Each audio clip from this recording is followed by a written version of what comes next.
I'm Chloe Walker, and at 29, I had built a thriving career in digital marketing, luxury vacations, first-class flights, all within my reach. But the one thing I couldn't seem to afford was my family's respect. For my mom's 60th birthday, I spent months planning a dream trip to San Diego, complete with ocean views, surprise breakfasts, and every detail customized for her happiness. But 3 days in, I found myself alone at the airport, boarding a flight home in tears after my mother told me to leave. And as the plane lifted off, I realized something I had been too afraid to admit. I wasn't their daughter. I was their travel agent, their wallet, their buffer. But I wasn't going to play that role anymore. Before I share what really happened, drop a comment telling me where you're watching from. And if you've ever been the one holding the family together until you broke, hit like and subscribe. This story is for you. So to truly understand the moment my mom told me to leave, we have to go back, way back. My family dynamic has always been complicated, to say the least. My name is Chloe, and I'm 29 years old. My mom, Eleanor, is 58. She raised my sister, Bella, and me as a single mother after my dad left when I was just 7 years old. It was just the three of us against the world, or so it felt. Mom worked 2 jobs, sometimes more, just to keep a roof over our heads and food on the table. And because of that, Bella, who is my younger sister by 5 years, she's 24 now, she often got babied. She was the little one, the one who needed protection, the one who needed special treatment. And me? I had to grow up fast. I was the responsible one, the one expected to handle things, to take care of myself, and sometimes, honestly, to take care of them. This pattern, this unspoken family rule, it just solidified over the years. Bella remained the baby of the family, always needing that extra cushion, that soft landing, while I became the reliable pillar, the one who would just handle everything. Despite this glaring imbalance, this constant feeling of being overlooked and undervalued, I craved a close relationship with my family. More than anything, I wanted us to be a unit, to be genuinely connected, not just by blood, but by real affection and mutual respect. Career-wise, I was fortunate. My career in digital marketing took off early, and by 29, I was making enough to afford some of the luxuries that my mom, working as a hospital administrator, perpetually stressed and overworked, could only dream of. Bella, on the other hand, was still finding her footing at 24, bouncing between retail jobs, trying to figure out her path. She was always just there, needing something, while I was always doing something. Then last year, something happened that truly shook me to my core. My mom had a minor heart scare. It wasn't anything immediately life-threatening. The doctors said it was primarily stress-related. But it was enough. It was a jarring wake-up call, a stark reminder of how precious our time together truly was. That's when the idea solidified in my mind. An almost desperate need to create something beautiful for us. That's when I decided to plan this trip. This incredible, unforgettable week-long getaway to San Diego. For her upcoming 60th birthday, I wanted to give her something she would never, ever give herself. A real escape, a taste of true luxury, a chance to relax and simply be. The planning process itself was an absolute labor of love. It took over 3 months of my life, hundreds of hours outside of my demanding job. I spent countless nights researching hotels, scouring reviews for the perfect blend of ocean views and budget friendliness. I stumbled upon an amazing deal for a luxury suite by booking 6 months in advance. 6 months. That's how much forethought went into this. I meticulously used my airline miles to upgrade us all to first-class flights, because I wanted my mom to experience that level of comfort, that little slice of indulgence, at least once in her life. I researched restaurants, cross-referencing menus to accommodate my mom's dietary restrictions, and of course, Bella's notoriously picky eating habits.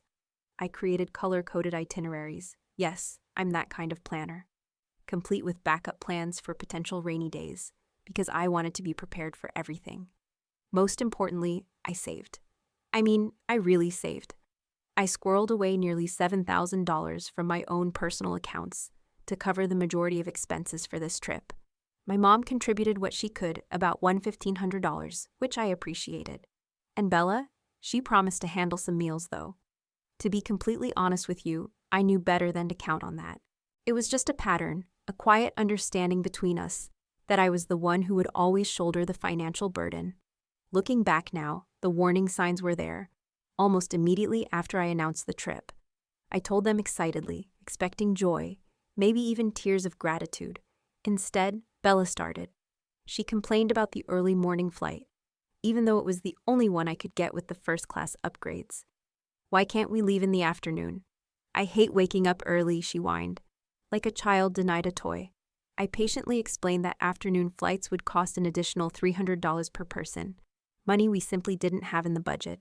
And then, like clockwork, my mom sided with her. "Chloe, you know your sister isn't a morning person. Couldn't you have found something more reasonable?"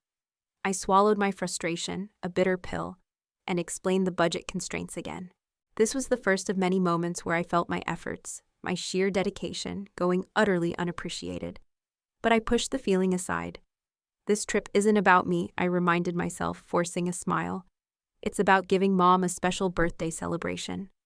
As the departure date loomed closer, the complaints kept coming, a slow drip of negativity. My mom questioned my choice of hotel. "Are you sure it's in a good area? Your cousin Clara went to San Diego last year and said the beach area can be so noisy." Never mind that I had read literally hundreds of reviews, and specifically selected a resort known for its peaceful, serene location.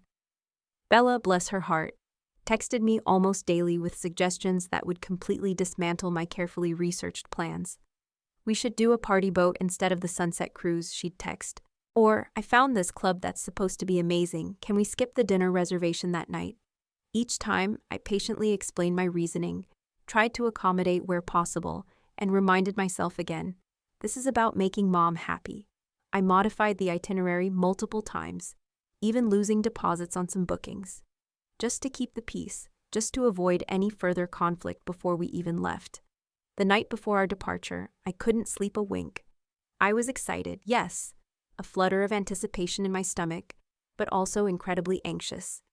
I had poured so much of myself into this trip, not just financially, but emotionally. Every fiber of my being wanted it to be perfect.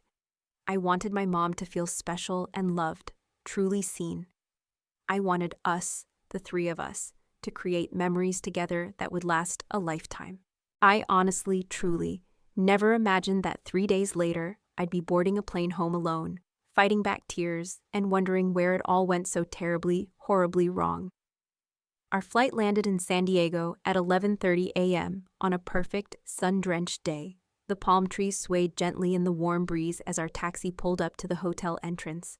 The lobby was a marvel of modern luxury, gleaming marble floors, shimmering crystal chandeliers, and those floor-to-ceiling windows that offered tantalizing glimpses of the turquoise ocean beyond. "This is beautiful," Mom said, and for that brief, fleeting moment, there was genuine surprise and delight in her voice. For that 1 minute, as the bellhop took our luggage, I felt utterly vindicated. Maybe, just maybe, this would work out after all. The check-in process went smoothly, thanks to my early online registration.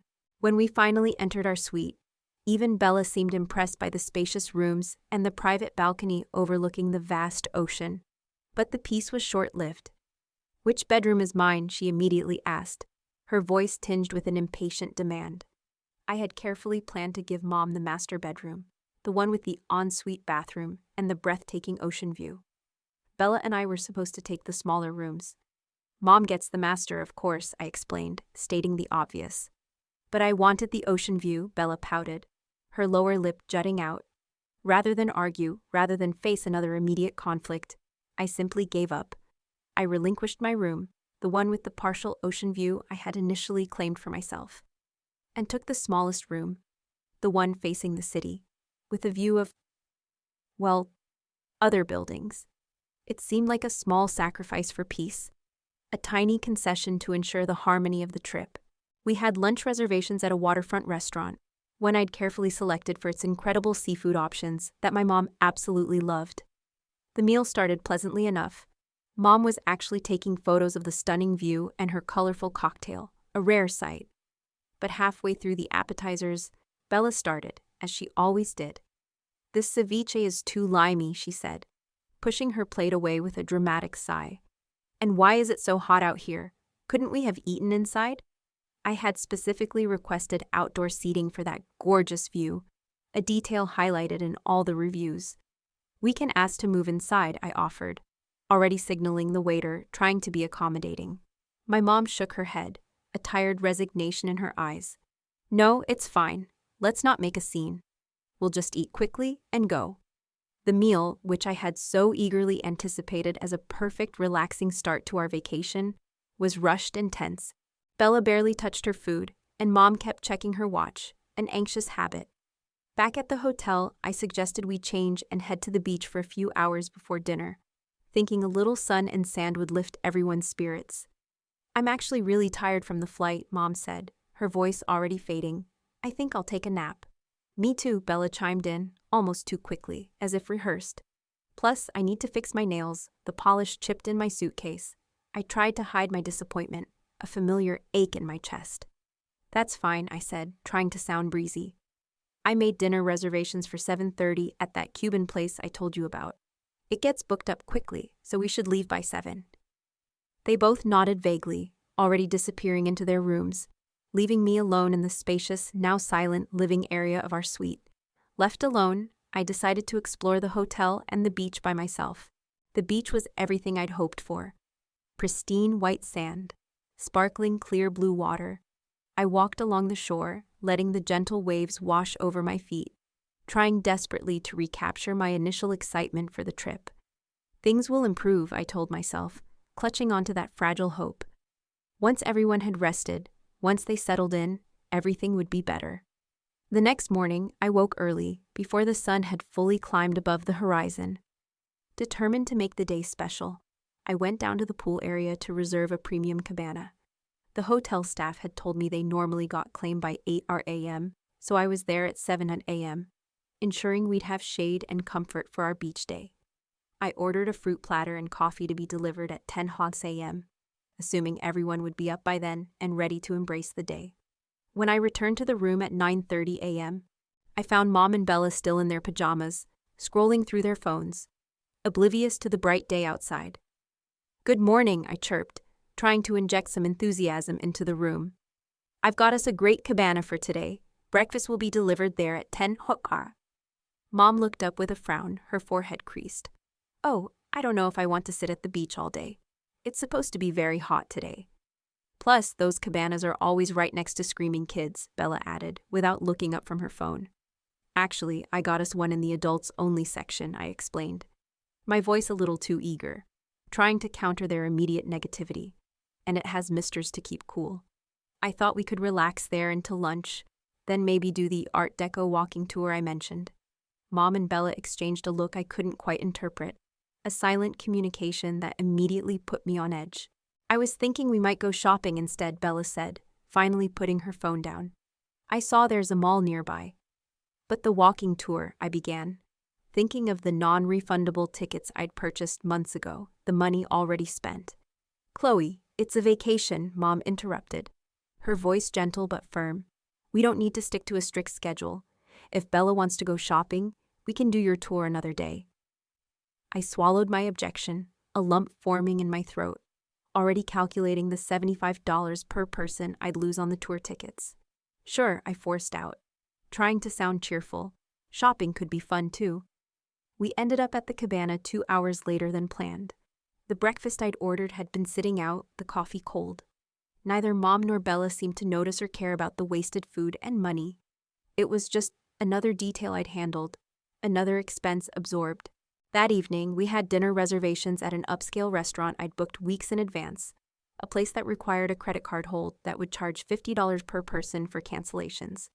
As we were getting ready, Bella casually announced, I told my friend Skylar about our trip, and she wants to meet us for drinks tonight. She lives here. My jaw almost dropped. You have a friend in San Diego? I asked, genuinely surprised. When did you plan this? We've been Instagram friends for years, Bella explained, as if it were the most obvious thing in the world. She can recommend better places than the tourist traps in your itinerary. I felt my careful planning, my months of effort, being summarily dismissed as tourist traps. But I tried again to be accommodating. We have dinner reservations at 8 a.m, I said, my voice measured. Maybe she could join us for drinks after. The reservation is for 3 people, Mom pointed out, stating the obvious. We can't just add another person at a fancy restaurant. Then let's cancel and go where Skylar suggests, Bella said, as if it were the most logical and simple solution. There's a cancellation fee, I explained, trying to keep my voice even. And it's a really special restaurant. The chef was on Top Chef last season. Bella's voice took on that wounded, accusatory tone I knew so well, the one that always signaled an impending tantrum.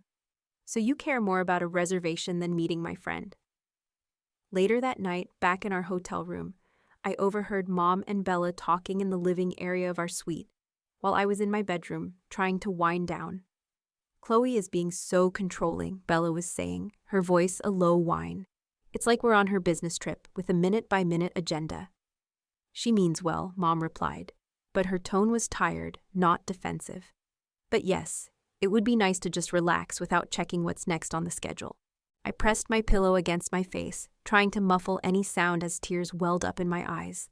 They had no idea how much research, how much money, how much sheer love had gone into that minute-by-minute agenda. All I ever wanted, was to give them the perfect experience, to create joy and lasting memories. And somehow, that made me the villain. On the morning of our second full day, I woke up with a new determination. I was going to be more flexible. If they wanted a relaxed vacation, I could adapt.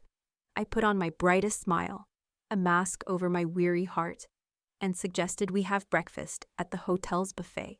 Something simple, no reservations, no time constraints. That sounds nice, Mom agreed, seeming genuinely relieved at the lack of structure. As we filled our plates with tropical fruits and pastries, Bella casually dropped a bombshell. By the way, Skylar is going to join us at the beach today. I told her about our cabana. I paused, a forkful of pineapple halfway to my mouth. The cabana only seats 4 comfortably, and we have all our things there, I thought.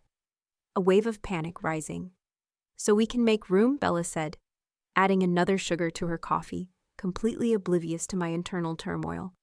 Don't be so selfish, Chloe. Mom jumped in before I could even respond, her voice sharp. It'll be fine. It's nice that your sister has a friend here who can show us around. I bit my tongue and nodded, though internally I was recalculating the day. The cabana had cost $200, specifically chosen for our comfort and space. Adding another person would make it cramped. Not to mention the beach attendants might object since the occupancy was clearly stated. After breakfast, we headed back to the room to change for the beach.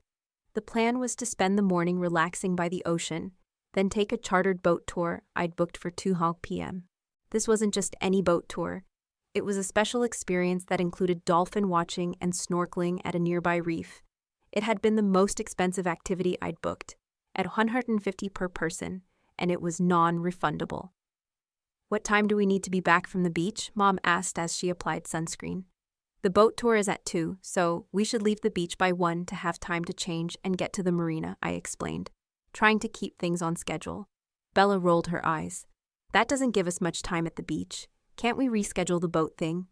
It's non-refundable, and they were booked solid for the rest of the week, I explained patiently, trying to convey the unchangeable nature of the booking. It's supposed to be amazing.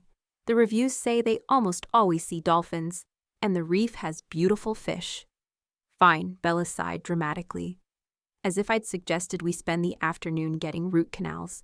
At the beach, we found Skylar already waiting near our cabana. She was tall and tan, with the confident air of a local, already making herself at home. After introductions, she immediately started telling Bella about a beach club that was way better than this tourist spot. We should go there tomorrow, Bella said excitedly, her eyes shining. They have DJs and much better food. I reminded myself again to be flexible and smiled. That could be fun, I offered, trying to be a good sport. The morning passed pleasantly enough, though Skylar and Bella dominated the conversation with inside jokes and stories about people I didn't know. Mom seemed content to sunbathe and read her magazine, occasionally joining their conversation. At 12:45 p.m., I gently reminded everyone that we needed to start packing up for the boat tour. Already, Bella whined, her voice incredulous. We just got comfortable. We've been here for 3 hours. And we need to change before the tour, I pointed out, trying to stay calm. About that, Skylar interjected, her voice smooth and confident. There's this amazing restaurant on South Beach that's impossible to get into, but my friend is the hostess and can get us a table at 2. You guys should totally come instead of doing the tourist boat thing. My heart sank as I saw Bella's eyes light up, already sold. That sounds way better than looking at fish, she said, turning to Mom. Don't you think? Mom looked torn, glancing between me and Bella, clearly conflicted. Well, Chloe did already pay for the boat tour. I'm sure they'd refund it if you explained, Skylar said confidently, though she had absolutely no basis for this assumption. They won't, I said firmly, my voice strained. I checked their cancellation policy very carefully. It's 100% non-refundable within 48 hours. So you're making us all go on this boring tour because you're worried about money? Bella's tone was accusatory, as if I was the selfish one. It's not boring. It has hundreds of 5-star reviews, I defended, my voice rising slightly. And yes, $450 is a lot of money to throw away. The argument continued back at the hotel room as we changed. In the end, a compromise was reached. Mom and I would go on the boat tour while Bella went to lunch with Skylar. It wasn't ideal, but at least the money wouldn't be completely wasted. The boat tour, miraculously, turned out to be magical. We saw a pod of dolphins, their playful leaps against the backdrop of the ocean. We snorkeled among colorful fish, a vibrant underwater world. The guides were knowledgeable and friendly, pointing out marine life and sharing interesting facts. For a few hours, with Bella's negativity thankfully absent, Mom actually relaxed and truly enjoyed herself. We took photos with the dolphins playing in the boat's wake, and Mom's genuine smile, a rare sight these days, warmed my heart. This was wonderful, Chloe, she admitted as we headed back to shore. I'm glad we didn't cancel that. That moment of connection, that shared joy, it gave me a fragile glimmer of hope that the trip could still be salvaged, that perhaps we were turning a corner. But when we returned to the hotel, we found Bella sprawled on the couch, scrolling through her phone, completely unaffected by our peaceful afternoon. How was lunch? Mom asked, trying to sound cheerful. Amazing, Bella gushed, her face lighting up.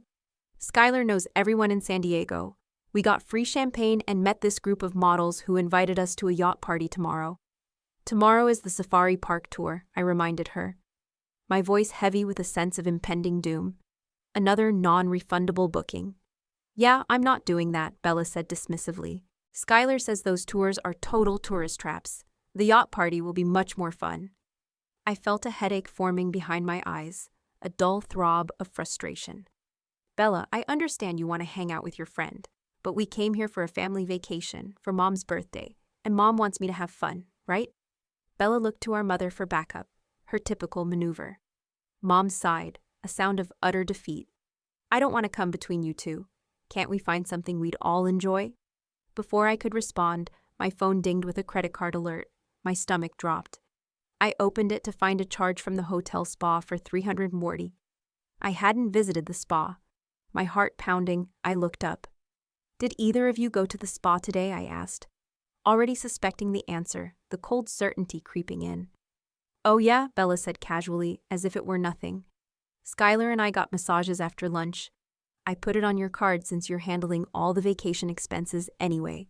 I figured you wouldn't mind since you're so concerned about us enjoying ourselves. I stared at her, momentarily speechless, the audacity of her statement stealing my words. You used my credit card without asking me. I finally managed to gasp, my voice trembling with disbelief and rage. Don't make a big deal about it, Bella rolled her eyes, completely unconcerned. You can afford it with your fancy marketing job. Think of it as your contribution to my vacation enjoyment. My contribution? I finally lost my cool, my voice rising in a pitch I barely recognized as my own. I paid for the flights, the hotel, all the activities. I've been planning this trip for months. What exactly have you contributed besides complaints? There you go again, making everything about money, Bella shot back, her face twisted in a sneer. Not all of us have high-paying jobs, Chloe. Some of us are still figuring things out. Girls, please, Mom intervened, her voice weak, desperate to stop the escalating fight. Bella, you should have asked before using your sister's card. Chloe, I'm sure your sister will pay you back. We both knew she wouldn't. We both knew that was a hollow promise, one that would never be fulfilled. That night, while Mom and Bella got ready for dinner, I stepped onto our balcony alone. The sun was setting over the ocean, painting the sky in brilliant oranges and pinks, a masterpiece of nature. It should have been beautiful, but I could barely appreciate it through my tears of frustration, anger, and profound sadness. I had saved for this trip for nearly a year. I had spent countless hours researching and planning, sacrificing my own free time and energy. And somehow, in their eyes, I had become the villain in my own story, the controlling, money-obsessed sister who was ruining everyone's good time. As I wiped away my tears, I promised myself I would try harder tomorrow. I would be more flexible, less attached to my plans. I would find a way to make this work for Mom's sake. I had no idea that tomorrow would be the day everything fell apart completely. I woke before sunrise on our third day, determined to turn things around. Yesterday had ended with a tense silence at dinner, despite my attempts at cheerful conversation. Today would be different. I quietly left the suite and went to the hotel's concierge, a kind man named David, explaining that I wanted to arrange a special birthday breakfast for my mother. David, with his genuine warmth and professionalism, helped me arrange for a private breakfast on our balcony. Fresh fruit, pastries, gourmet coffee, and champagne for mimosas. I added a small bouquet of Mom's favorite flowers and a birthday card I had brought from home. When I returned to the suite, Mom and Bella were still sleeping. I set up the breakfast surprise on the balcony, arranging everything perfectly, hoping the visual beauty would help reset the day's tone. When they finally emerged around 9 a.m., I led them outside. "Happy early birthday breakfast, Mom," I said, hoping the gesture would truly reset the trip's negative trajectory. Mom seemed genuinely touched. "This is lovely, Chloe, thank you." For a brief moment, as we sipped mimosas and watched the ocean sparkle under the morning sun, it felt like the vacation I had envisioned. That fleeting peace, that glimpse of normalcy, lasted only moments. Then Bella's phone chimed with a text. "Skylar says the beach club I told you about has a special event today," she announced, her voice already bubbling with excitement. "We should definitely go. She can put us on the VIP list." My heart sank yet again. I had booked a different beach club for today, one known for its tranquil atmosphere and excellent service, specifically because Mom had mentioned wanting a relaxing beach day. "I already made arrangements at Laya Beach Club," I explained, my voice trying to remain calm. "They're holding a cabana for us, and I've paid the deposit." "But this one Skylar suggested is where all the celebrities go," Bella insisted, her tone impatient. "It would be so much cooler." "I don't care about celebrities," Mom interjected, surprising us both with her bluntness. But then she added, "But I trust Bella's friend knows the good places. Can we change the reservation, Chloe?" I felt that familiar sinking feeling, the familiar ache of another deposit lost, another carefully made plan discarded. But I had promised myself I would be flexible. "I'll call and see," I said, forcing a smile, already knowing the answer. The original beach club, of course, wouldn't refund my $150 deposit. I called Skylar's suggested place and learned their VIP cabanas cost $500 for the day, with a minimum spend of another $300 on food and drinks. When I mentioned this, Bella waved away my concerns with a dismissive flick of her hand. "It's totally worth it. The people watching alone is amazing." I didn't bother pointing out that this would blow our entire day's budget, that it was a colossal waste of money for a fleeting experience. What was the point? I was already mentally calculating which bill I would pay late next month to cover these mounting, unexpected expenses. The financial strain, tightening its grip around me. We took a taxi to the new beach club, Bella chattering excitedly the whole way about the celebrities we might see. Mom seemed to feed off her enthusiasm, a strange energy in the air, while I sat quietly, trying to maintain a positive attitude despite the growing knot in my stomach, a sense of dread blossoming within me. When we arrived, the entrance was crowded with beautiful people, all dressed impeccably, waiting to get in. Skylar was waiting near the door and waved us over, air-kissing Bella and introducing herself to Mom with exaggerated warmth, a performance for the crowd. "I've heard so much about you. Happy birthday," she gushed, despite the fact that Bella had only met her 2 days ago. Skylar, with a triumphant smirk, led us past the long line to the entrance, where a stern-looking man with a clipboard stood guard. She whispered something to him, and he nodded, unhooking the velvet rope to let us through. Bella shot me a triumphant look, as if this minor act of privilege somehow validated everything, every single one of her decisions and dismissals. Inside the club was a sensory overload, pounding, throbbing music that vibrated through my chest. Beautiful people in tiny swimwear, posing more than swimming. Elaborate cabanas, each a mini-stage for the day's drama, and a pool that seemed more for showing off beside than actually diving into. It was exactly the scene I had tried to avoid for my mom's sake, the antithesis of the relaxing birthday I'd planned. Skylar led us to a cabana that was indeed in a prime location, but directly beside a DJ booth, pumping out music so loud I could feel it in my chest, rattling my teeth. "Isn't this amazing?" Bella shouted over the music, her eyes wide with delight. Mom nodded, though I noticed her wince at a particularly loud bass drop.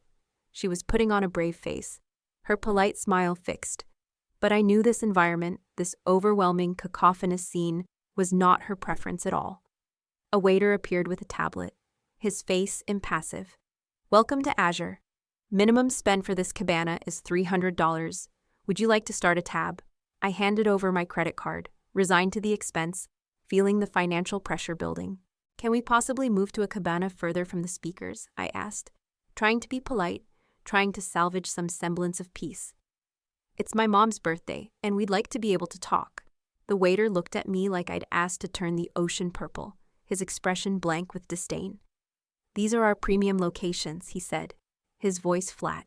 "If you want something quieter, you should have booked a regular hotel pool." Skylar laughed, a harsh, dismissive sound. "That's just how it is here. It's exclusive for a reason." We settled into the cabana, or rather, perched uncomfortably. And I tried, truly tried, to make the best of it. I ordered drinks and snacks, conscious of the mounting tab, but wanting Mom to enjoy herself despite the overwhelming atmosphere, despite the thumping music and the oppressive crowd. About an hour in, Skylar spotted someone she knew and waved them over, her face beaming. Soon, our cabana, which was already a snug fit for four, was filled with her friends, 3 women and 2 men, all as loud and flashy as the club itself. They ordered drinks without asking, clearly aware that someone else, me, was covering the tab. Mom looked increasingly uncomfortable as the strangers dominated our space, their loud conversations and boisterous laughter filling the small cabana. I could see her trying to maintain a polite smile, but her eyes kept darting to me with a clear, desperate message. "Help." I leaned over to Bella, my voice urgent. "Mom doesn't seem to be enjoying this. Maybe we should move to the hotel pool." "She's fine," Bella dismissed, waving her hand. "She needs to loosen up and have fun." "This isn't her kind of fun, Bella," I insisted, my voice tight with frustration. "Look at her." "You're just mad because your boring plan got changed," Bella snapped, her voice rising. "Stop trying to control everything." One of Skylar's male friends overheard and smirked, a cruel, knowing look. "Yeah, stop being such a buzzkill." I felt my face flush with embarrassment and a burning anger, the heat creeping up my neck. I stood up abruptly, unable to tolerate it any longer. "Mom, do you want to go somewhere quieter?" Before Mom could answer, Skylar interjected, her voice loud and commanding. "We're about to order bottle service. You can't leave now." "Bottle service?" I echoed, envisioning the astronomical cost, the hundreds, maybe thousands, that would add to my already ballooning tab. "It's a vacation," Bella said dismissively. "Live a little." That's when I noticed one of Skylar's friends casually going through my beach bag, which I had placed under the cabana table, thinking it was safe. She pulled out my sunscreen, squirted some into her hand, used it, and then tossed it aside without asking, as if it were communal property. "Excuse me," I said, my voice trembling with indignation, reaching for my bag. "Those are my things." "Sharing is caring," the woman laughed, already digging for something else in my bag, her fingers rummaging through my personal belongings. I pulled my bag away, a sudden sharp motion, accidentally knocking over her drink in the process. The glass shattered on the concrete with a loud crash, the liquid splashing. "What the hell?" she exclaimed, jumping up as if I'd done it deliberately, her face contorted in anger. Suddenly, everyone was staring at me. Skylar, her friends, Bella, and Mom, all with varying degrees of shock, annoyance, and judgment. "I'm sorry about the glass," But she was going through my personal belongings without permission, I explained, my voice shaking slightly, trying to defend myself. It's not a big deal, Chloe, Bella hissed. Her eyes narrowed. Why are you making a scene? A scene? I repeated incredulously, my voice rising. These strangers are invading our family vacation, going through my things, running up a tab on my credit card, and I'm making a scene? Mom stood up, clearly mortified by the developing argument. Her face beet red. Chloe, please, people are staring. I don't care, I finally snapped. All the pent-up frustration, all the hurt, all the weeks of feeling unappreciated exploding out of me in one raw, unfiltered burst. I spent months planning this trip. I saved for a year to give you a special birthday. I researched everything to make it perfect. And what thanks do I get? Bella invites strangers, changes all the plans, uses my credit card without permission, and you take her side every single time. The pounding music seemed to dim in the background, becoming a distant hum as my voice rose, carrying across the cabanas. Nearby, cabanas full of beautiful, perfectly composed people were indeed watching our family drama unfold with undisguised interest. Their perfect smiles replaced by curious stares. Mom's face flushed a dark, angry red. She grabbed my arm, her grip tight, and pulled me aside behind the cabana, where we had a moment of relative privacy. You are embarrassing me, she whispered furiously, her voice laced with venom. This whole trip you've been rigid and controlling, making Bella feel bad about wanting to have fun her way. Her way is costing me thousands of dollars I didn't budget for, I protested, tears blurring my vision. And it's not even what you wanted. You hate loud music and crowds. This was supposed to be a relaxing beach vacation for your birthday, not a party scene for Bella and her Instagram friend. Mom's expression hardened in a way I rarely saw, a coldness that pierced through me. Stop ruining the trip with your sister, she said, her voice low and cutting. Just leave. The words echoed in the sudden silence that seemed to fall around us, chilling me to the bone. I stepped back, feeling as if I'd been slapped, the sting radiating through my entire body. Behind Mom, I could see Bella watching, her face a mixture of shock and what looked horribly like satisfaction, a cruel triumph in her eyes. Fine, I said quietly, my voice barely a whisper, gathering what little dignity I had left around me like armor. I'll leave. I turned and walked away, not looking back, not trusting myself to speak without breaking down completely. I heard Mom call my name once, uncertainly, a faint, desperate sound, but I kept walking. As I passed through the club entrance, the stern bouncer, the one who had led us through the velvet rope, gave me a surprisingly sympathetic look. Perhaps he'd seen this kind of family drama play out before in this playground for the beautiful and privileged, a silent witness to countless moments of discord. Outside, I took a deep, shuddering breath of air that wasn't heavy with perfume and pretense, air that finally felt clean. Then I hailed a taxi, my hand trembling slightly, and directed it back to our hotel, my mind already calculating what I needed to do next, the practical steps I had to take. The hotel room was quiet and cool when I returned, a stark contrast to the chaotic, deafening beach club I'd just left. I stood in the center of the living area for a moment, looking at our shared space, the remnants of our attempted family vacation. Bella's clothes were strewn across the furniture, a typical mess. Mom's reading glasses and novel lay on the coffee table. My own carefully organized travel documents were still in a folder by the TV, a testament to my meticulous planning. I moved to my small bedroom, the city-facing one I'd grudgingly taken, and pulled out my suitcase with methodical precision. I began packing my belongings, each item folded neatly, each toiletry sealed and secured. The physical tasks, the simple, repetitive motions, helped keep my emotions at bay, though occasionally I had to pause when a wave of hurt threatened to overwhelm me, a fresh sting of betrayal. I wasn't acting out of pure emotion, not entirely. A calm, rational part of my brain had made this decision. Mom had asked me to leave, and I was respecting her wishes. The fact that it also protected what remained of my self-respect, my dignity, was a necessary bonus, a small victory in a sea of defeats. As I packed, I made a mental inventory of all the reservations and arrangements I had made for the remainder of their trip. 3 more days of activities, meals, and experiences I had carefully selected and painstakingly booked. I couldn't just disappear without ensuring they could still access everything I had paid for, everything I had planned. At the hotel desk in our room, I found the notepad with the hotel logo. I wrote a detailed note explaining where to find all the reservation confirmations, which were stored in my email but also printed and organized in the travel folder. I listed the remaining activities by day, complete with confirmation numbers and contact information for each. I even included the names of the hotel staff I had built relationships with, like David the concierge, who could help them if needed. I read over the note, making sure my handwriting was legible despite my shaking hands. No accusations, no emotional language, just facts and information they would need to navigate the rest of the trip. I placed it prominently on the coffee table, where they would undoubtedly see it upon returning. Next, I went down to the front desk and spoke with David, the kind concierge who had helped me with the birthday breakfast just hours earlier. "Is everything all right, Miss Walker?" he asked, noting my red-rimmed eyes with concern, his genuine empathy a stark contrast to the coldness I had just experienced. "There's been a change of plans," I explained, keeping my voice steady, fighting back the tremor. "I need to return home early, but my mother and sister will be staying for the duration. Could you please ensure that all the arrangements I've made for them remain accessible?" David was the consummate professional, not prying, but offering genuine assistance.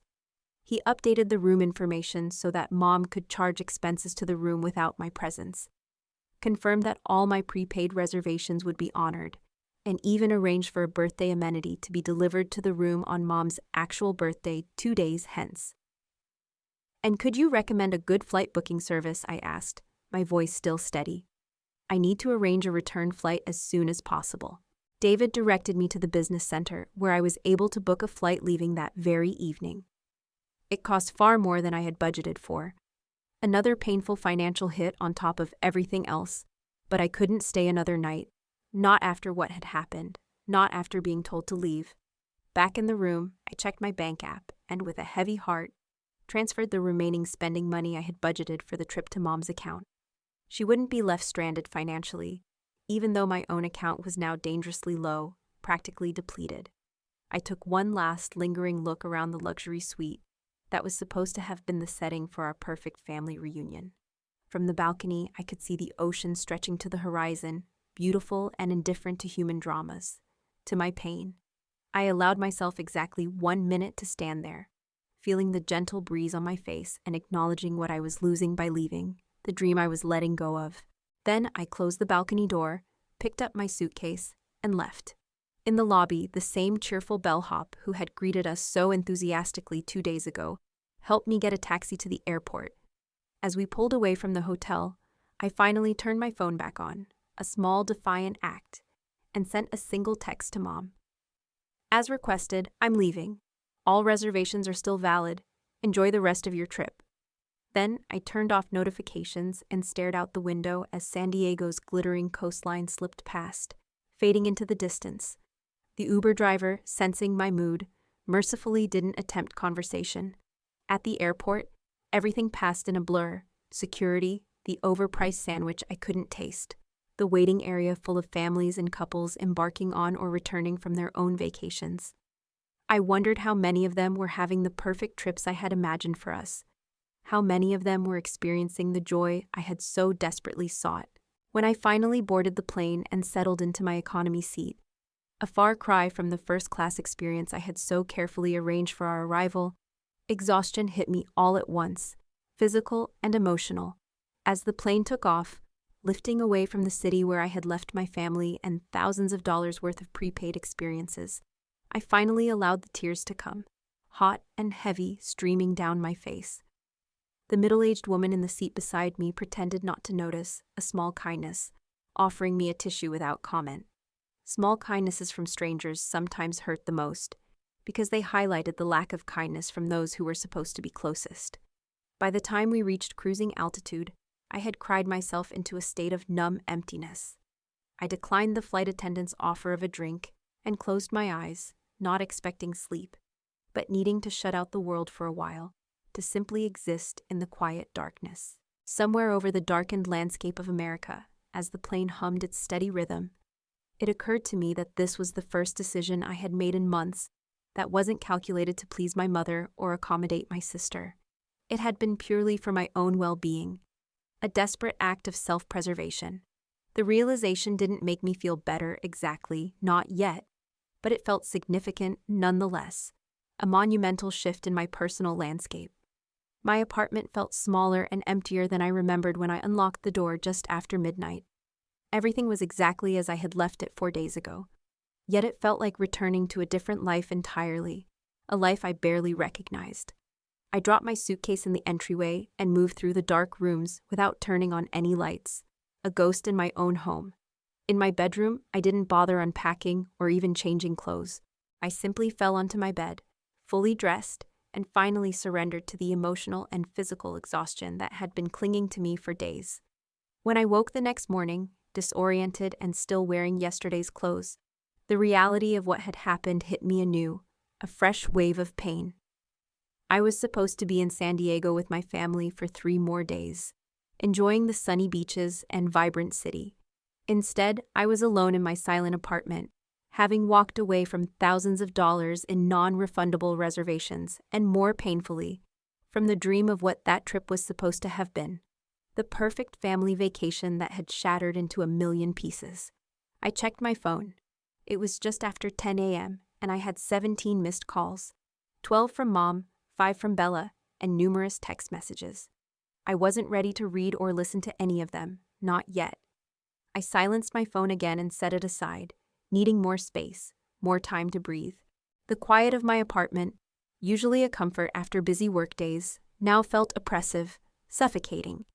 I turned on some music, took a long, hot shower, and tried to establish some normalcy by making coffee and toast, though I had little appetite.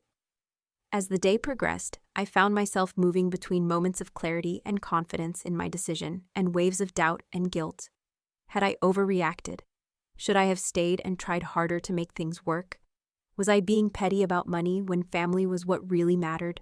When all I'd ever craved was their love and acceptance? Then, like a cold splash of water, I would remember how it felt to hear my mother tell me to leave, to see the chilling look on Bella's face, a mix of shock and dark satisfaction, and in those moments, my resolve would strengthen again. I deserved better than to be treated as an ATM and a personal travel agent whose feelings and preferences didn't matter. I deserved respect, consideration, and basic human decency, especially from my own family. Around 4 p.m., about 24 hours after I had walked away from the beach club, my phone began ringing again. This time it was Olivia, my best friend. I hesitated, staring at her name on the screen, then answered. "Hey," I said, my voice rough from disuse, unused to speaking after a day of silence. "Chloe, are you okay? Aren't you supposed to be in San Diego?" Olivia sounded genuinely concerned, her voice filled with worry. I hadn't told anyone about leaving early, hadn't even processed it myself fully. "How did you know something was wrong?" I asked, my brow furrowed. "Your mom called me," Olivia explained. "She said she's been trying to reach you since yesterday and was worried." The fact that Mom had tracked down my best friend's number instead of respecting my obvious need for space irritated me, a fresh prick of annoyance, but I tried to keep it from my voice. "I'm fine," I said, attempting to sound casual. "I just needed some time alone." "What happened? Do you want to talk about it?" I surprised myself by telling her everything, the whole messy, painful truth. The months of meticulous planning, the immediate tension upon arrival, Bella's friend Skylar, and the constant, infuriating changes to my carefully made plans, and finally, the awful, humiliating scene at the beach club. "So I left," I concluded, my voice flat, empty of emotion. "Mom told me to leave, and I did." There was a long silence on the other end of the line, just the faint static of the phone connection. Then Olivia said simply, her voice firm and unwavering, "I'm coming over with wine." An hour later, Olivia arrived with not just wine, but also takeout from my favorite Thai restaurant, and a pint of chocolate ice cream, a true angel. We sat on my living room floor, eating pad thai straight from the containers, while I showed her the increasingly frantic texts from Mom and Bella. The first messages from Mom, sent about 3 hours after I left, were angry and accusatory. I can't believe you would be so selfish and dramatic, and you've ruined this trip with your tantrum." Then they had shifted to confusion. "Where are you? Are you coming back to the hotel?" By late evening, they had turned to concern, a desperate plea. "Chloe, please answer. We're worried about you. At least let us know you're safe." Bella's messages followed a similar, albeit more self-serving pattern, though with less genuine concern and more blame. "Way to make Mom's birthday trip all about you" was followed by, "Mom is really upset now. I hope you're happy." "You know what I notice?" Olivia said, refilling our wine glasses, her gaze fixed on the screen. Not one single apology in all those messages. Not one acknowledgement that they hurt you or appreciation for all you did to plan this trip. I hadn't realized how much I needed someone, anyone, to validate my feelings until that very moment. The knot that had been sitting like a hard, painful lump in my chest since San Diego began to loosen slightly. A tiny release of pressure. "I keep thinking I overreacted," I admitted, my voice small. "Maybe I should have been more flexible." Olivia shook her head firmly, her eyes serious. "Chloe, you spent months planning a beautiful trip. You paid for most of it. You tried to accommodate their changes at every turn, losing deposits and watching your careful plans get thrown aside. Then your sister used your credit card without permission, and when you finally expressed your hurt feelings, your mom told you to leave. You didn't overreact. If anything, you underreacted until that final moment." Her words were a balm to my raw wounds, a powerful affirmation of my worth. We stayed up late talking, Olivia's unwavering support helping me process the swirl of emotions, anger, sadness, guilt, relief, that had consumed me. When she left around midnight, I felt stronger than I had since the whole debacle began, a sense of quiet calm settling over me. The next morning, I woke to a notification that Mom had posted on Facebook. Curious despite myself, a morbid curiosity perhaps. I logged in to see several photos from the trip. The caption read, "Wonderful San Diego vacation for my birthday with Bella. Missing Chloe who had to leave early for work. Wish you were still here with us, honey." The complete fabrication about why I had left. The blatant lie caught me off guard, a jolt of fresh pain. The photos showed Mom and Bella smiling, posing at restaurants I had researched and booked, enjoying experiences I had arranged and paid for. There was no mention of our fight, no hint of the real reason for my absence, just a perfectly curated false narrative. Just as I was processing this fresh wave of deceit, my phone chimed with a call from Brenda, Mom's best friend since college. "Chloe, it's Brenda. I just wanted to check if you're okay." I braced myself for more guilt or manipulation, passed through a third party, another attempt to bring me back into their fold. "I'm fine, Brenda. Just needed some space," I said, my voice cautious. "I figured as much," Brenda said, surprising me with her tone, which was warm and understanding, not accusatory. "Look, I've known your mother for 30 years, and I love her dearly, but I also know how she can be with you and your sister." She paused, then continued. "Eleanor called me in a panic saying you'd stormed off from the vacation after some disagreement, but I had a feeling there was more to the story." Brenda's unexpected understanding, her empathy, prompted me to give her the abbreviated version of events, the painful highlights. She listened without interruption, then sighed heavily. "That sounds about right," she said. "Your mom called me last night practically in tears because she and Bella couldn't figure out how to use the dinner reservations you'd made. Apparently, the restaurant couldn't find the booking at first because it was under your name." I felt a flicker of vindication, a small, grim satisfaction. Then this morning she called again because they couldn't find the confirmation for some boat tour. "I left detailed instructions and all the confirmation numbers," I said, a defensive edge to my voice, a need to justify my actions. "I'm sure you did," Brenda assured me, her voice gentle but firm. "But you know your mom and technology, and Bella has never been one to handle details. They're completely lost without you, which is probably why your mom is trying so hard to reach you." The image of my mother and sister floundering through the carefully arranged experiences, unable to cope without my meticulous planning, made me feel both satisfied and profoundly sad. Part of me wanted them to struggle, to truly realize how much work, how much effort, how much of myself I had poured into that trip. Another part felt guilty for abandoning them, even though I'd been explicitly told to leave. "They'll figure it out," I said, more to convince myself than Brenda. "Maybe," Brenda said doubtfully, her voice tinged with concern. "But that's not really why I called. I wanted to make sure you're taking care of yourself. Your mom and Bella can be a lot to handle, and you've always been the one who accommodates everyone else." Her deep understanding, her focus on my well-being, brought fresh tears to my eyes, a silent release. "I'm trying to," I whispered, my voice thick with emotion. "Good. And Chloe, whatever happens when they get back, remember that you deserve respect and appreciation, especially from family." After Brenda's call, I decided to check social media again, a strange pull I couldn't resist. Bella had posted several stories on Instagram: poolside selfies, drinks with Skylar, a video of Mom awkwardly dancing at what looked like a restaurant. They appeared to be enjoying themselves without me, which hurt despite being exactly what I expected. A confirmation of my expendability. But then, I noticed something in the background of one of Bella's photos.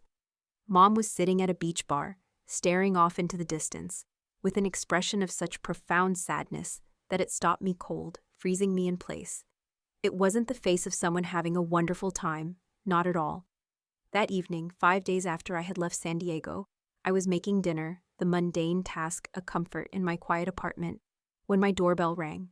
I wasn't expecting anyone, and for a moment I considered not answering, retreating further into my solitude. But curiosity won out, a powerful urge to know. I opened the door to find Mom and Bella standing there, looking travel-worn and uncertain, like lost children. "You're supposed to be in San Diego for 2 more days," I said, too surprised to say anything else, my voice flat with shock. "We came back early," Mom said simply, her eyes tired. "Can we come in, please?" I stepped aside to let them enter, my mind racing with questions, my heart guarding itself against further hurt, a protective wall already forming. The 3 of us stood awkwardly in my living room, the silence heavy with all the things we needed to say to each other, all the unspoken accusations and resentments. It was Mom who finally spoke first, her voice soft but firm. "We need to talk, Chloe, all of us, about what happened in San Diego, and about a lot of other things too." Mom, Bella, and I sat in my small living room, the tension so thick it felt hard to breathe. A physical weight pressing down on us. None of us seemed to know how to begin this conversation, the weight of years of unspoken issues hanging in the air. The faint sound of a neighbor's television drifted through the wall, a mundane backdrop to our family drama. "Why did you come back early?" I finally asked, breaking the stifling silence, my voice barely a whisper. Mom and Bella exchanged a look I couldn't quite interpret, a silent communication that spoke volumes. "The trip fell apart after you left," Mom admitted, her voice low, a surprising confession. "Completely," Bella added, surprising me even further with her candor, a vulnerability I hadn't seen in a long time. "We missed the sunset cruise because we couldn't find the meeting point," she continued, her voice tinged with frustration. "Then we got lost trying to find the restaurant you booked for dinner." I couldn't keep the edge from my voice. "The confirmation emails and instructions I left weren't helpful?" I asked, a bitter note in my tone, a flicker of that familiar indignation. "They were," Mom said quietly, her gaze meeting mine. "But I realized, that we'd been relying on you for everything. When you weren't there, it all felt overwhelming. I waited, not ready to make this easier for them, needing them to fully understand the depth of their dependence and my sacrifice. The day after you left, we tried to go to that safari park tour you had booked," Bella continued, her voice quieter now, almost ashamed. "We made it to the meeting point this time, but they said the reservation was specifically for 3 people, and they couldn't adjust it last minute to just 2. We lost that money too. Another $300 gone, another of my non-refundable bookings wasted, because they couldn't function without my direct oversight. We spent the rest of that day just sitting at the hotel pool," Mom added, her voice heavy with regret. "That's when I started to really think about everything that had happened, about how much work you had put into planning this trip and how quickly we dismissed it all. And about how awful we were to you," Bella said, her voice small, almost lost. I looked at her, genuinely surprised by this acknowledgement, a true, unexpected crack in her facade. Bella met my gaze directly, for the first time since they'd arrived, her eyes filled with a raw honesty. I was jealous, she admitted. The words a difficult confession. You always have everything so together. Your career, your apartment, your plans. I invited Skylar to the trip because I wanted to seem cool and connected too. I didn't think about how it would affect the vacation you planned. And I enabled her, Mom added, her voice thick with self-reproach. I've always worried so much about Bella feeling left out or less successful that I've overlooked how unfair that is to you. I felt tears threatening to spill, a mix of relief and renewed pain, but I held them back, needing to articulate my hurt first. You told me to leave, I said to Mom, my voice raw, the memory still fresh and searing. The hurt still raw. After everything I did to make that trip special for you, you told me to leave. Mom's face crumpled, her own eyes filling with tears, glistening in the soft light. I know. I was embarrassed about making a scene, and I lashed out at the wrong person. Instead of standing up for you, I took the easy route of siding with Bella, like I always do. I'm so sorry, Chloe, so deeply sorry. The apology I had needed for so long, the words that finally acknowledged my pain and their role in it, finally came. And with it, the tears I'd been holding back for days, weeks even, finally burst forth. A torrent of grief and relief.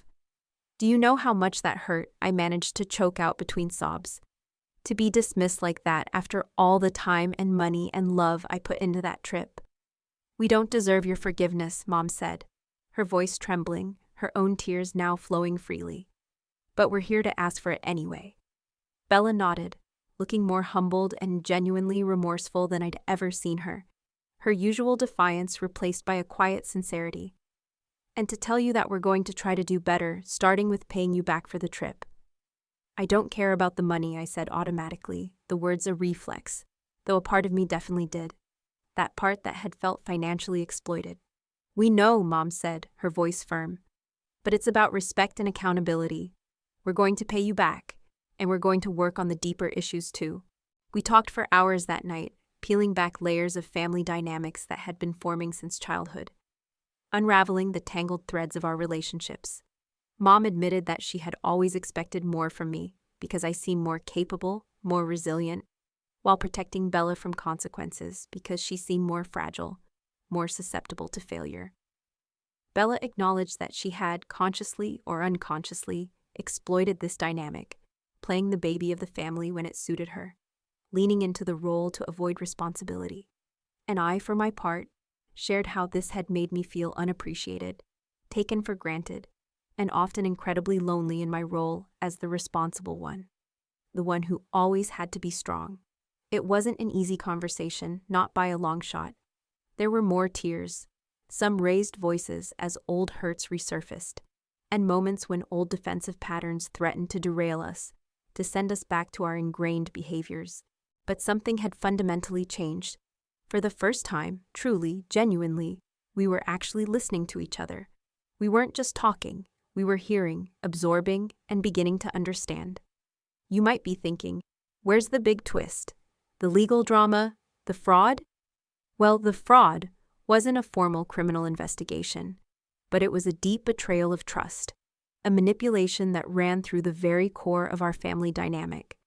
The moment my mother told me to just leave was the culmination of all the small, insidious ways my boundaries had been eroded, my generosity exploited, and my feelings dismissed. Let's go back to that spa charge, the $340 charge for Bella and Skylar's massages. That wasn't just a casual mistake. That was an audacious act of financial disregard, an assumption of entitlement that stung more than the money itself. When I confronted Bella, her response was so dismissive. I figured you wouldn't mind since you're so concerned about us enjoying ourselves. And then, you can afford it with your fancy marketing job. Think of it as your contribution to my vacation enjoyment. Do you understand how infuriating that is? To be told that my hard-earned money, my sacrificial savings, was simply my contribution to her enjoyment? That was a moment of true realization for me, that in their eyes, my worth was tied directly to my ability to provide, to smooth things over financially, without any expectation of respect or reciprocity. And Mom's weak intervention. Chloe, I'm sure your sister will pay you back. We both knew she wouldn't. That's the insidious part of this family dynamic. Mom's constant enablement of Bella, always prioritizing Bella's comfort or lack of responsibility over my feelings or financial well-being. The scene at the beach club wasn't just a petty argument, it was the ultimate confrontation of these long-standing issues. When Skylar's friends invaded our cabana, ordered drinks on my tab, and one even went through my personal bag, it felt like a complete violation. My space, my belongings, my financial resources, all were being disrespected in front of my very eyes. And when Bella snapped, "You're just mad because your boring plan got changed. Stop trying to control everything," and Skylar's friend smirked, "Yeah, stop being such a buzzkill." That was the moment I understood how deeply ingrained this perception of me was. I wasn't their loving daughter or sister. I was the controlling one, the buzzkill who dared to ask for basic respect. My outburst, that raw, uninhibited declaration of all the planning, all the saving, all the love I'd poured into this trip, and how it was consistently met with complaints, changes, and disrespect, culminating in Bella using my card without permission and Mom taking her side every single time. That was the climax. It wasn't a secret legal document, but it was the stark revelation of the truth about our family dynamics, laid bare for everyone to see. And Mom's response, "You are embarrassing me. Stop ruining the trip with your sister. Just leave." That was the ultimate betrayal. It wasn't about the trip anymore. It was about her wanting me gone because I was disrupting the status quo, because I dared to speak my truth. It was the ultimate act of emotional manipulation, silencing me by exiling me. The investigation wasn't me digging through files, but rather my internal processing, aided by Olivia and Brenda. Olivia's blunt observation: "Not one single apology in all those messages. Not one acknowledgement that they hurt you or appreciation for all you did to plan this trip," was the external validation I needed. It confirmed that my feelings weren't an overreaction. They were a legitimate response to constant emotional and financial exploitation. Brenda's call, revealing Mom and Bella's helpless struggles without me, showed the extent of their reliance and the true cost of my controlling nature. It was actually just competent planning that they benefited from. This was the moment I realized that their fun often came at my expense, both financially and emotionally. The truth wasn't a hidden crime. It was the painful reality of my family's unhealthy patterns and their refusal to acknowledge my contributions or my worth. When they arrived at my door, looking travel-worn and uncertain, and finally admitted, "The trip fell apart after you left. And I realized that we'd been relying on you for everything. When you weren't there, it all felt overwhelming." That was the ultimate admission of the fraud. The fraud of their assumed independence. The fraud of their fun that always hinged on my invisible labor. Bella's confession of jealousy and Mom's admission of enabling her, of constantly protecting Bella from consequences at my expense. That was the deeper truth emerging, the buried secret of our family's dysfunction finally brought to light.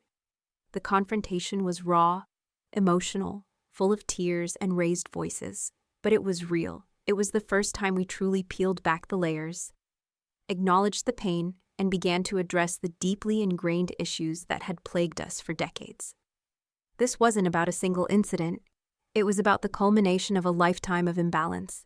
The conversation we had that night, the one where we finally spoke openly about the patterns that had defined our family for so long, was excruciatingly difficult.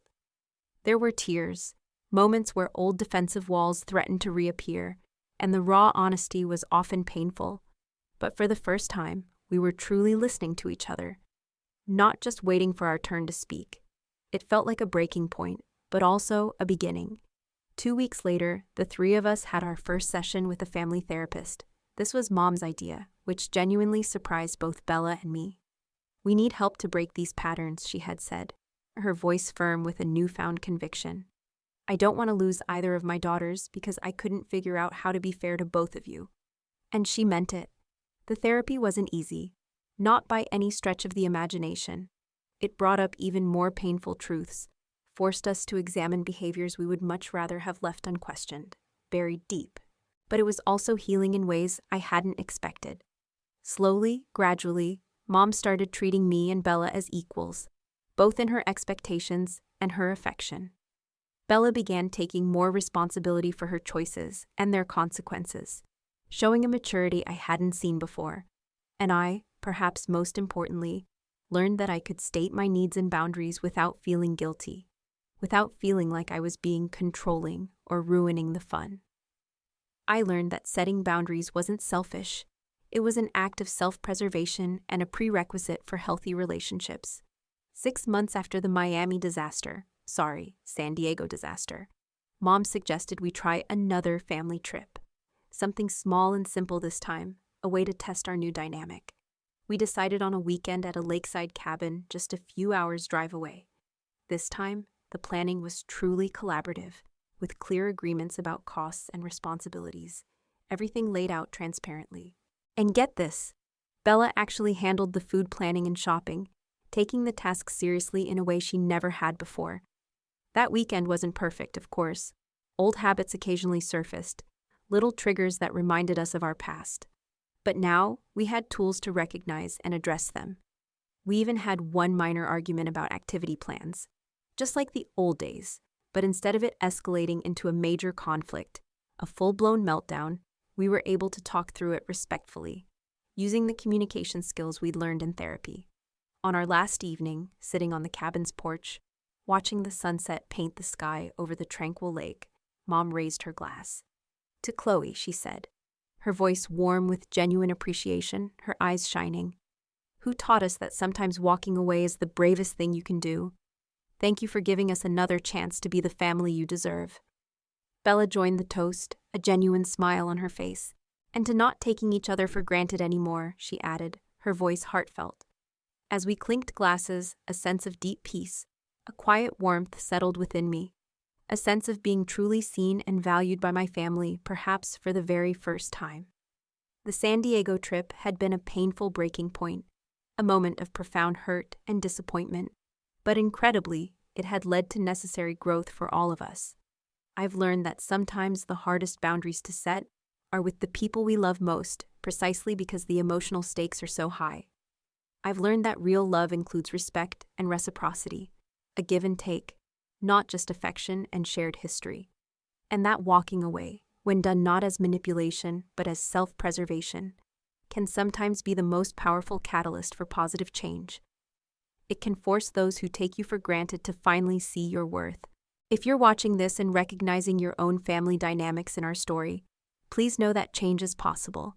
It won't be easy, and it requires honesty, immense effort, and sometimes the terrifying courage to say enough when you're being treated unfairly. Your worth isn't measured by how much you can endure, by how much you can put up with, but by how true you stay to yourself, even in the most difficult moments, even when it feels like your world is falling apart. Has anyone else out there ever had to walk away from family to make them appreciate you? Or maybe you're struggling with similar dynamics right now. Drop a comment below sharing your experience. I read every single one, and you'd be surprised how much support you can find in this community. If this story resonated with you, if it gave you even a flicker of hope or validation, please hit that like button and subscribe to my channel for more real-life stories about family dynamics, boundaries, and personal growth. And don't forget to share this video with someone who might need to hear that it's okay to stand up for themselves, even with family. Thank you for listening, truly. And remember, sometimes the bravest thing you can do is walk away. But the most beautiful thing is finding your way back to each other with new understanding and respect.